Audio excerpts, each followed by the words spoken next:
Knowing how to manage your crypto is not only the most important aspect of crypto, but it's also one of the most underlooked aspects. So in this video, I'm going to show you how to manage your crypto, how to navigate the blockchain, talk to you about blockchain fees, how to use a crypto wallet. I'll also share with you some of the best devices and methods used to secure crypto, plus a bunch of other tips that will help you manage your crypto more effectively and securely. So my goal for you by the end of this video is to take you from being a complete beginner to being more security conscious in your approach to crypto. So where do we start? Well, we start where crypto gets its start, which is on the blockchain.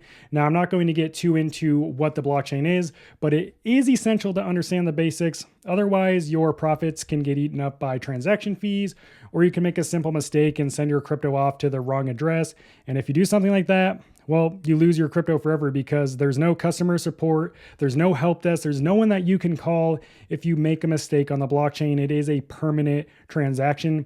That said, there are people all around the world who are maintaining the blockchain. So anytime you do something on the blockchain, you are paying a transaction fee, which pays these people. They're usually miners or validators, and all they're doing is maintaining and securing the blockchain.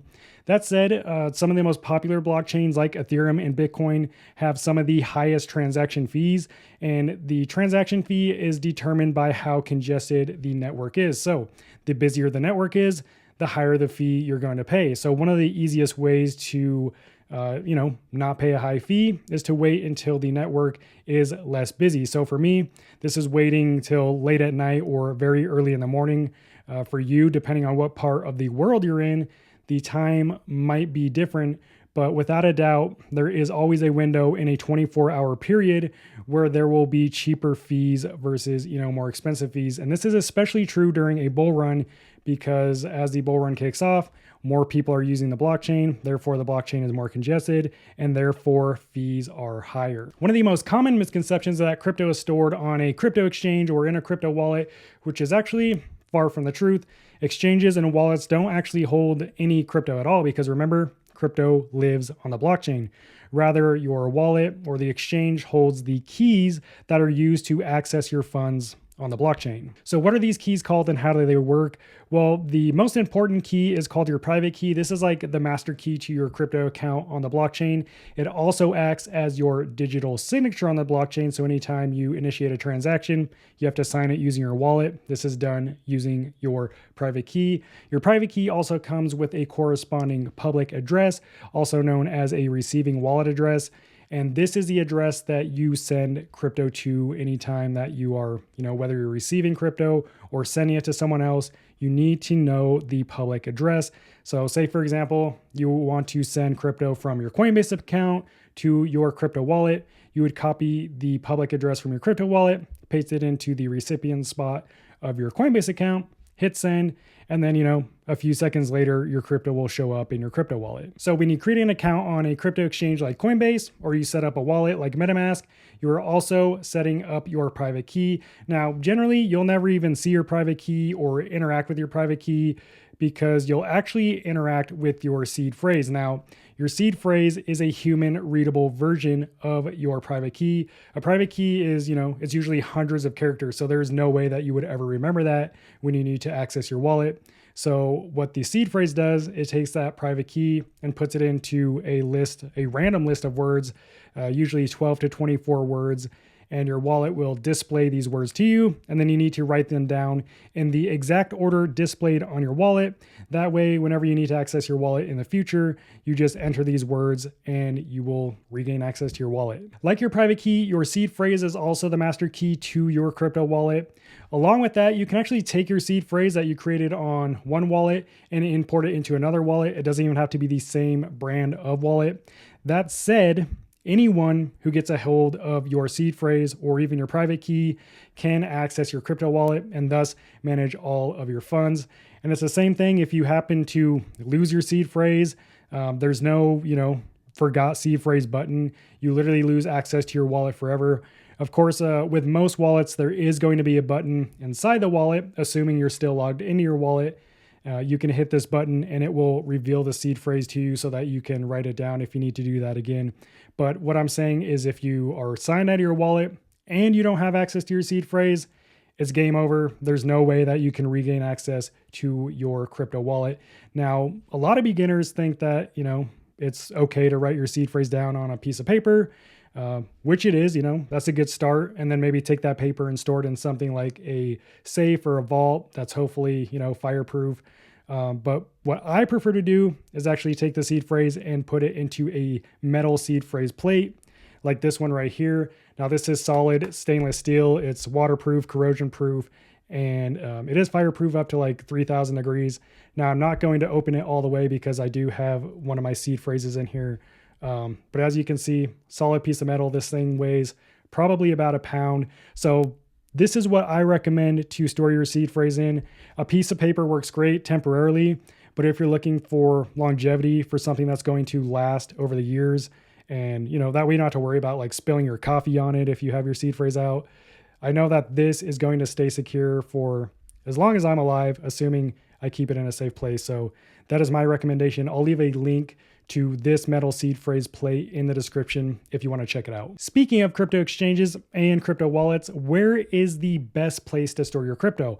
Well, first, it's important to understand the different types of crypto storage that are available. Most people who are just starting, who are just getting into crypto, will buy their crypto on an exchange like Coinbase or an app like Robinhood and store their crypto there. So that's where we'll start. So when you create an account on an exchange like Coinbase, they actually generate and hold your wallet's private key for you. This is known as non-custodial storage, and this is by far the least secure way to store your crypto. Now, the reason why it is not secure at all is because Coinbase technically controls your wallet. Remember, not your keys, not your crypto. Whoever has the keys to your wallet has control over your crypto. So, if Coinbase is experiencing technical difficulties, or if the exchange completely shuts down, or if they just feel like locking your account, guess what? They can do that. And during that time, you will not have access to your crypto. And this isn't just hearsay, or I'm not just making this up. I've experienced this myself with Coinbase and other exchanges. One of my best friends right now is currently going through this issue.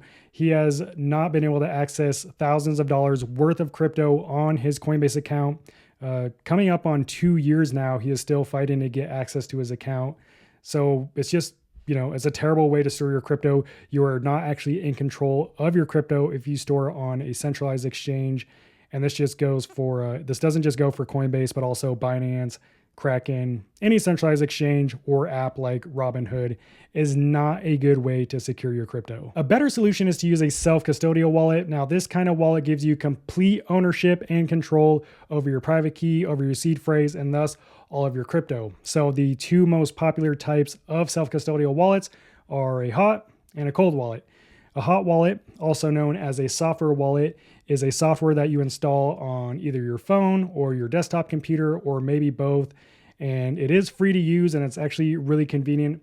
However, it's not the most secure kind of wallet because it is stored on an internet connected device, again, like your phone or computer, which are susceptible to various hacks and malware, and so is your crypto wallet. But hot wallets do give you full control over your private keys, so you are in full control of your crypto. It's just not as secure as other means of storage, such as a cold wallet, also known as a hardware wallet. So this is a physical device that actually stores your private key offline on the physical device. That way it's not susceptible to, all these malware attacks that could potentially take place on your internet connected device like your phone or your computer. Plus, most hardware wallets come with a ton of other security features that help secure your crypto. That said, most cold wallets are not going to be as convenient as using a crypto exchange or a hot wallet. And you do have to pay for them. Of course, it's a physical device that you're ordering from a manufacturer, but you can pick up a good hardware wallet for $50 to $150, and that'll be more than enough to secure your crypto. But how do you know which hardware wallet is right for you? How do you choose a hardware wallet? Well, there are several things that you should look at before choosing a hardware wallet. First being coin support. Obviously, you want to make sure the wallet you use supports the types of cryptocurrencies that you hold. Fortunately, most hardware wallets are going to automatically hold ETH and Bitcoin because those are the two most popular cryptocurrencies. But if you're holding, random meme coins or coins that are on, or tokens that are on new blockchains, you definitely want to go to the manufacturer's website and you can check the supported coins on their page. You can even search for certain coins and certain blockchains. So that is a must before purchasing a hardware wallet. And don't worry, I'm going to share a couple of my favorite hardware wallets with you in just a bit. But first, what other aspects should you be looking for when choosing a hardware wallet? I would say compatibility. Do you want to use it with your mobile device, or do you prefer to use it with your desktop device? Mobile device is probably going to be more convenient, whereas a desktop wallet is going to potentially have more features. So that's really just preference. And there are some hardware wallets that work with both mobile and desktop devices, but a lot of them are going to be one or the other. So it's definitely worth considering which one you prefer. This next thing you need to look at is actually super important, and I think is often overlooked, and that is user friendliness. How easy is the wallet going to be to use? Especially if you're a complete beginner, you want a wallet that is stupid simple, not because you're stupid, but because hardware wallets are stupid. I mean, a lot of them are just way too complicated when they don't have to be. There are plenty of options on the market that are really easy to use. In my experience, a user-friendly hardware wallet is super simple to set up. The app will walk you through the entire setup process step by step. And this is great if it's your first hardware wallet, kind of holding your hand along the way. Once you set up one hardware wallet, setting up another hardware wallet, even a different brand of hardware wallet, is really easy because, well, most hardware wallets are the same. They really all work the same. Just the user interface looks a little different. And that's another thing. I like a simple user interface, just enough buttons to achieve what I need to do. I don't need a bunch of stuff all over the place. I just want simple and straightforward, because crypto is already complicated enough. We don't need our hardware wallet to be complicated too. Of course, it can be hard to determine if a hardware wallet is user-friendly if you've never used it before. Fortunately, I have reviewed several hardware wallets on this channel, which you can find in my hardware wallet review playlist. So I'll leave a link to that playlist in the description of this video for you. And lastly, but equally as important as everything else I've already mentioned, is security. Now, most hardware wallets are going to come with a ton of security features. Some of them are even overwhelming, but it doesn't have to be. So the main security features that I look for in my hardware wallet, first is going to be a seed phrase. There are wallets that offer a seedless option, which I am not a huge fan of. I like to know my seed phrase. So 12 or 24 word seed phrase generation is a must for me. Number two is a password or a PIN protected wallet. So this is just an extra security feature, an extra layer of security that makes it difficult for someone to even get into your wallet if they had their hands physically on the device. Number three is a secure element chip. This is the same kind of chip that's used in bank cards and electronic passports. And its main goal is to protect sensitive data. In the case of a crypto wallet, this is where your private key and seed phrase information is going to be stored, and they are immune to various types of malware attacks and physical brute force attacks. So it's definitely something I like to have in my hardware wallet. And lastly is choosing a hardware wallet company that has a solid reputation. Most hardware wallets on the market, that are still on the market today, I should say, have a pretty solid reputation. Those are just a few essential security features that I prefer my hardware wallet to have. Of course, a lot of wallets will come with even more security features, but as long as you have those essential ones covered, then you're going to be good to go. So what are some reputable and secure hardware wallets that offer all these security features? Well, I'm going to share a couple of my favorite wallets with you right now. Both of these wallets are considered entry-level hardware wallets because of how easy they are to use. So the first one is the Tangem hardware wallet. This is literally the most user-friendly hardware wallet on the market. Just ask anyone who's used it. Seriously, you can go read through the comments on my other YouTube videos where I talk about the Tangem wallet. Really, everyone loves it because it is that simple. It is an NFC compatible wallet, so you do need an NFC compatible phone to use this wallet. It does support both iOS and Android devices.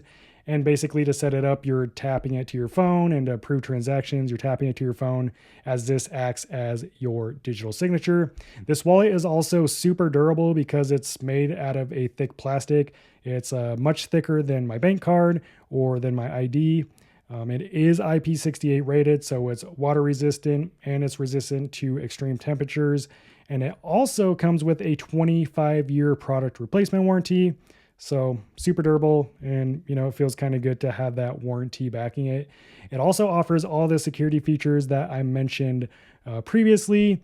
And out of the 1 million plus wallets Tangem has sold, not a single one has been hacked. So if you're interested in learning more about the Tangem wallet, I'll leave my full review of it in the description for you. Also, I forgot to mention the Tangem wallet, super affordable. It's only $50 to $60 depending on if you want the 2 or 3 pack. Plus, I have a discount code in the description of this video, so definitely take advantage of that if you decide this wallet is right for you. My second choice after Tangem is another entry-level hardware wallet, and that is the OneKey Classic 1S. This is actually almost as thin as Tangem, but it has a screen on it and some buttons. But this is a desktop and mobile compatible wallet, so it'll work with Windows, Mac, Linux, iOS, and Android devices. So it is very versatile. Again, it's also super easy to set up. It has all of the security features plus more that I mentioned that I like to have in my hardware wallet. And it only costs $99. So I think I have a discount code for this one as well. If I do, I'll leave it in the description for you if you want to check it out. Great, so now you know that you need a hardware wallet. You know some of the best options on the market, at least some of my favorite ones. But next we need to talk about how to use a hardware wallet effectively to secure your crypto, because there's more than one way to use a hardware wallet. And if you use it incorrectly, your crypto is still at risk of being stolen, and you're still at risk of falling victim to various scams. So before we talk about how to send and receive and store cryptocurrency securely, there's something that I want to clear up. I just want to make a point out of this because I see it all the time in my comments, and that is how to transfer cryptocurrency. Now, it doesn't matter what hardware wallet you're using, what hot wallet you're using, what crypto exchange you're using. The process to transfer crypto is literally the same regardless of what wallet or what exchange you're transferring from.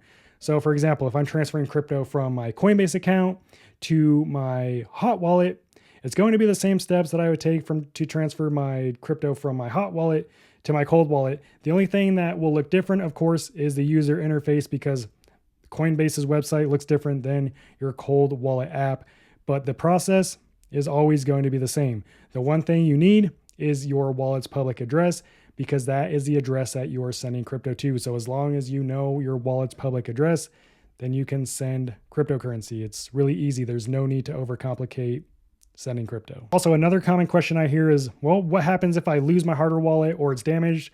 Well, besides having to buy a new hardware wallet, which, that sucks. But hey, at least your crypto is safe, because remember, your crypto is not stored in a hardware wallet. The hardware wallet stores your private key, your sensitive data. So as long as you have a backup of your seed phrase written down, or preferably on a metal seed phrase plate, stored away safely, you can always import your seed phrase into a new hardware wallet. It doesn't even have to be the same brand of hardware wallet. You can try out a new hardware wallet if you want to. So if you lose your hardware wallet or if it's damaged, don't worry, you still have access to your crypto. Okay, so how do you send crypto from one wallet to another wallet? I'm going to show you exactly how to do that right now. And remember, it doesn't matter if you're using different crypto wallets than the ones that I'm using for this example, because the process is exactly the same. The user interface is just different. So let's not overcomplicate this.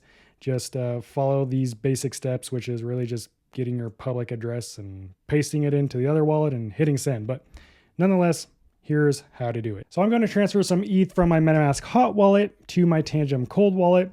So first step, I'm going to copy the receiving Ethereum address for my Tangem wallet, since this is the wallet I'm sending crypto to. So I just open up the Tangem app, tap on Ethereum, then I'll tap receive and copy the public address for this wallet. Next, step number 2, I'm going to open up my MetaMask wallet where my ETH is currently being held. Then I'm just going to tap on Ethereum, since that's what I'm sending, and hit send. And step 3, I just paste my Tangem wallet public address into the section or the recipient section and hit next. Then I choose how much ETH I want to send. You can also choose to display the send amount in crypto or in your native currency. Personally, I like to change it to fiat. That way, it's just easier for me to input the correct amount of crypto I want to send. Once you input the amount you want to send, tap next. And the fourth and final step is to review the transaction details. So this is a good time to double check that the wallet address you're sending to is correct and other details like the amount you're sending. Now, here's something super important that you want to be paying attention to, especially for Ethereum, and that is the gas fee, or rather the transaction fee priority. Basically, there are three speeds: low, market, and aggressive.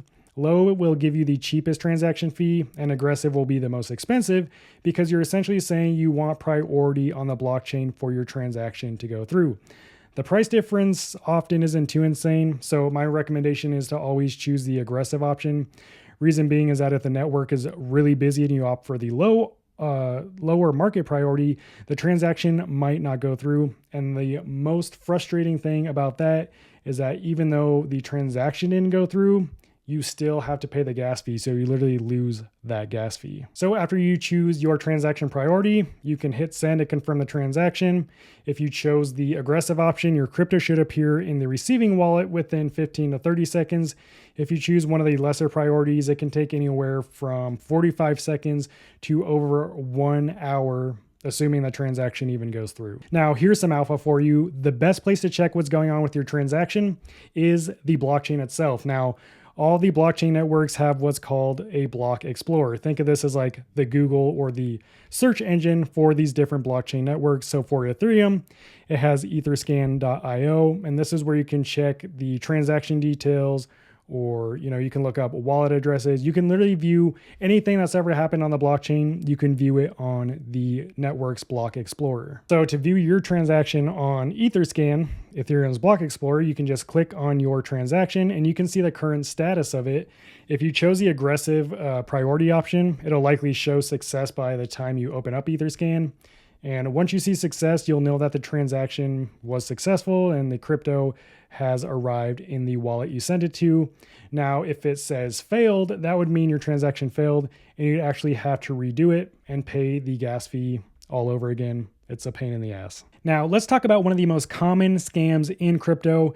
And this scam is so common that even, crypto enthusiasts with years of experience in the crypto space still fall victim to this scam every single day. And the worst part about this scam is it doesn't matter how secure the wallet you're using is. You could literally buy the best hardware wallet on the market, the most expensive wallet with all the security features you could ever want, and you are still susceptible to this scam. And that's because it's a phishing scam. A phishing scam is when a scammer sets up a fake or malicious website in an attempt to gain access to your wallet.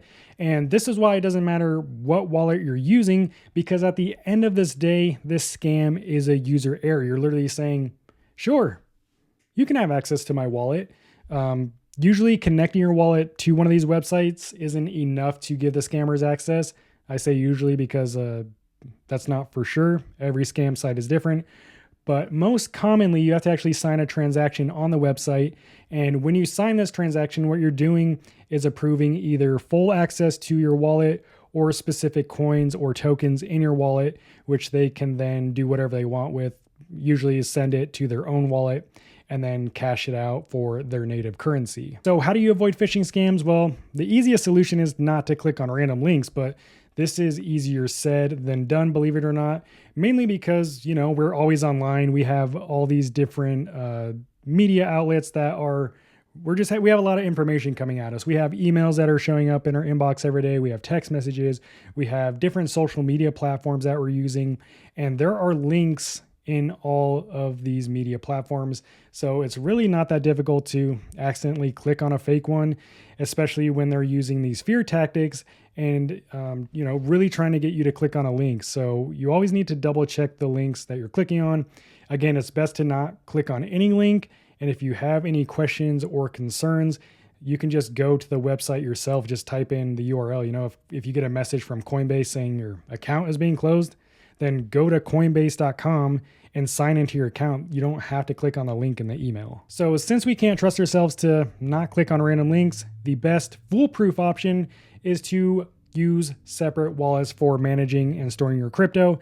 Now, this is huge because this is where most people fail. You should have at least two wallets, one being a hardware wallet, and this is going to be your main storage wallet.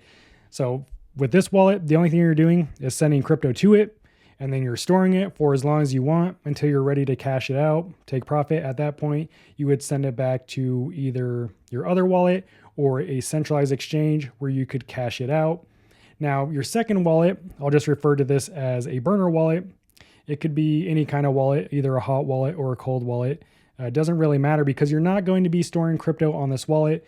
With your burner wallet, this is the one that you can use to interact with random websites, whether that's an NFT marketplace or a decentralized exchange. And you should have just enough crypto on it to complete, whatever transaction that you're doing, whether you're buying an NFT or exchanging one crypto for another.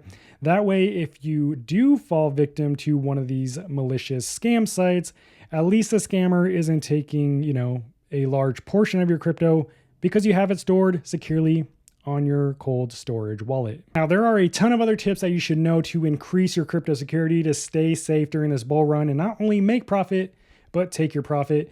And you can see all those tips in this next video right here. Thanks for hanging out with me today. I'll see you in the next one. Peace.